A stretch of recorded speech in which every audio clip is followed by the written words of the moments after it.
ये सामने आप स्वर्गारोहणी पर्वत देख रहे हैं। ये वही पर्वत है जहाँ से स्वर्ग की तरफ जाया जाता है। महाभारत काल के दौरान सिर्फ युधिष्ठिर ही अपने कुत्ते के साथ जीवित स्वर्ग की तरफ गए थे।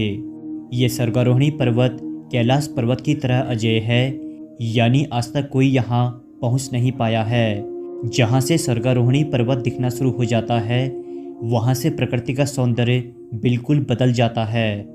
महर्षि वेदव्यास ने अपने ग्रंथों में साफ लिखा है कि जब युधिष्ठिर स्वर्गारोहणी पर्वत पर पहुँचे तो पहले उनके सामने बर्फ से ढकी 7 सीढ़ियाँ सामने आई और 7 सीढ़ियों को पार करने के बाद युधिष्ठिर की मुलाकात देवराज इंद्र से हुई, जहाँ वे इंद्र के रथ में बैठकर स्वर्ग पहुँच गए थे। अब सवाल ये आता है कि जब स्वर्गारोहणी पर्वत से स्वर्ग की तरफ जाना इतना ही आसान है, तो आज के इतने आधुनिक युग में हेलीकॉप्टरों के माध्यम से सीधे ही स्वर्ग लोग क्यों नहीं चले जाते हैं। और महर्षि वेदव्यास के द्वारा बताई हुई वो 7 सीढ़ियाँ कहाँ पर है, जिन सीढ़ियों का जिक्र उन्होंने अपने ग्रंथ वेद संहिता में किया है। आखिर ये स्वर्गारोहणी पर्वत कहाँ है और क्यों इसे कहा जाता है स्वर्ग जाने का रास्ता। दोस्तों, इस वीडियो को आप एंड तक जरूर देखिएगा, क्योंकि पूरे YouTube हिस्ट्री में आज आपको इस स्वर्गारोहणी पर्वत के बारे में वे बातें पता चलेंगी जिनको जानने के बाद आप यहाँ का रुख जरूर करेंगे। इसके साथ साथ आप नैनीताल मीडिया YouTube चैनल को सब्सक्राइब जरूर कर लीजिएगा, क्योंकि हम इस चैनल में उत्तराखंड के इतिहास से लेकर वर्तमान समय तक की बातें करते हैं। स्वर्गारोहणी पर्वत उत्तराखंड के हिमालय क्षेत्र में आता है। इस पर्वत की ऊंचाई 6252 मीटर है। यह वही पर्वत है जहाँ से 5 पांडव स्वर्ग की तरफ गए थे, जहाँ सिर्फ युधिष्ठिर ही सशरीर यहीं से स्वर्ग की तरफ गए थे।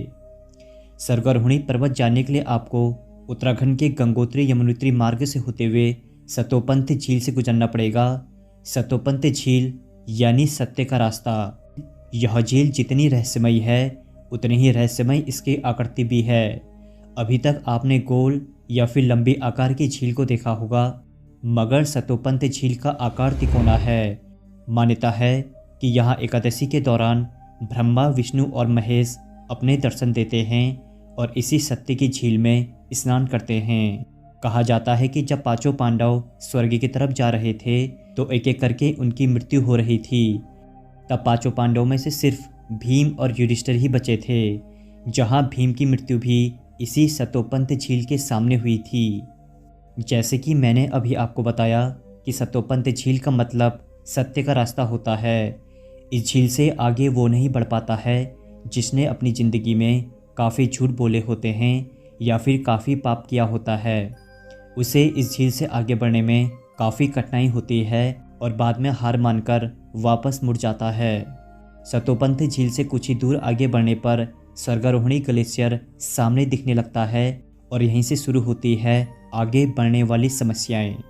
स्वर्गारोहणी पर्वत को आज तक कोई पार नहीं कर पाया है या फिर कोई भी इसके ऊपर चढ़ नहीं सका है, क्योंकि प्रकृति आपको यहाँ तक पहुँचने नहीं देती है। और ऐसा इसलिए क्योंकि आज के इंसान ने ना चाहते हुए भी इतने सारे पाप कर्म किए हैं कि स्वर्गारोहणी पर्वत तो छोड़ो, आप इसके पास भी नहीं भटक सकते हैं। इस पर्वत के लेफ्ट साइड में जो आप ढलान देख रहे हैं, यहीं पर स्वर्ग जाने की 7 सीढ़ियाँ हैं और इस समतल वाली जगह पर देवराज इंद्र युधिष्ठिर को लेने के लिए अपने रथ से आए थे। उनका रथ यहीं पर रुका था। ग्रंथों में कहा भी गया है कि जब आप 7 सीढ़ियों को पार करके इस जगह में पहुंच जाते हैं तो आप जीवित ही स्वर्ग की तरफ पहुंच जाते हैं, या फिर देवराज इंद्र आपको यहाँ लेने के लिए आते हैं। इस स्थान पर काफ़ी रहस्यमय रोशनी भी चमकती है। कुछ लोग कहते हैं कि यहीं पर स्वर्ग जाने का दरवाज़ा है, जिसका जिक्र प्राचीन काल की कहानियों में काफ़ी बार किया गया है। 7 सीढ़ियों में से सिर्फ आज 3 ही सीढ़ियाँ दिखाई देती हैं, बाकी की 4 सीढ़ियाँ किसी को भी नहीं दिख पाती है।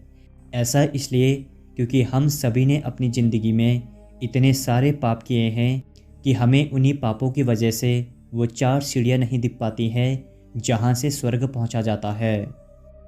आज तक दुनिया के महान कैमरामैनों ने सिर्फ 3 ही सीढ़ियों को रिकॉर्ड किया है, जिन 3 सीढ़ियों को आप इस वीडियो में अभी देख रहे हैं। और जिन लोगों ने इन सीढ़ियों को देखने का प्रयास किया है तो प्रकृति यहाँ तांडव मचा देती है। आपको जानकर हैरानी होगी कि एक बार सरकार ने भी हेलीकॉप्टर से इस पर्वत को देखने का आदेश जारी किया था, मगर आश्चर्य की बात तो यह है कि इस पर्वत ने अपने आप को घने कोहरे की कोख में छुपा दिया था ताकि कोई भी इंजीनियर्स और साइंटिस्ट स्वर्ग जाने का रास्ता ना देख सके। दोस्तों, काफ़ी साइंटिस्टों ने इस पर्वत पर चढ़ने का काफ़ी प्रयत्न किया है, मगर पर्वत तो छोड़ो, कोई इसके पास 2 किलोमीटर तक भी नहीं पहुंच पाया है। आज तक किसी ने भी स्वर्गारोहणी पर्वत के पत्थर या धरातल को टच तक नहीं किया है। तो स्वर्गारोहणी पर्वत पर चढ़ाई करके स्वर्ग की सीढ़ी पर चढ़ना या स्वर्ग की सीढ़ी को देखना सिर्फ एक सपने के अलावा कुछ नहीं हो सकता है। आप स्वर्गारोहणी पर्वत पर जाने का कितना भी दृढ़ निश्चय क्यों न कर ले, मगर आप यहाँ नहीं जा सकते तो नहीं जा सकते, क्योंकि 5 पांडवों में से युधिष्ठिर को छोड़कर कोई भी नहीं जा सका, तो हम तुच्छ मनुष्य क्या ही जा पाएंगे। अब दोस्तों, आप अपने सुझाव मुझे कमेंट पर ज़रूर बताइएगा कि क्या हम कभी स्वर्गारोहणी पर्वत पर कभी जा सकेंगे, क्या कभी हम स्वर्ग की सीढ़ियों को देख सकेंगे। पांडवों का इस स्वर्ग तक सीढ़ी तक पहुंचने का सारा घटनाक्रम मैंने पहले से ही एक वीडियो में बताया है, तो आप इस वीडियो को भी ज़रूर देखिएगा। ना जाने कैसा होगा स्वर्गारोहणी में स्वर्ग का रास्ता, जिस वजह से इस पर्वत का नाम स्वर्गारोहणी पड़ा, और ना जाने वो जगह दिखने में कैसी होगी जहां देवराज इंद्र का रथ रुका था। खैर, हम अपनी कल्पनाओं के अलावा कुछ नहीं सोच सकते हैं, मगर वो पल काफ़ी प्रभावशाली होता कि जब हम लोग बड़े गर्व के साथ कहते कि हमने स्वर्ग की सीढ़ियों को देखा है। तो दोस्तों, इस वीडियो को आप शेयर ज़रूर कीजिएगा ताकि आज इस स्वर्गारोहणी पर्वत के बारे में सभी लोगों को पता चल सके। साथ ही साथ नैनीताल मेनिया यूट्यूब चैनल को सब्सक्राइब जरूर कीजिएगा ताकि आगे आने वाले वीडियोस को आप इसी तरह से एंजॉय कर सकेंगे। मैं हूं आपका दोस्त संदीप, फिर मिलेंगे एक नई एपिसोड में। तब तक के लिए नमस्कार दोस्तों।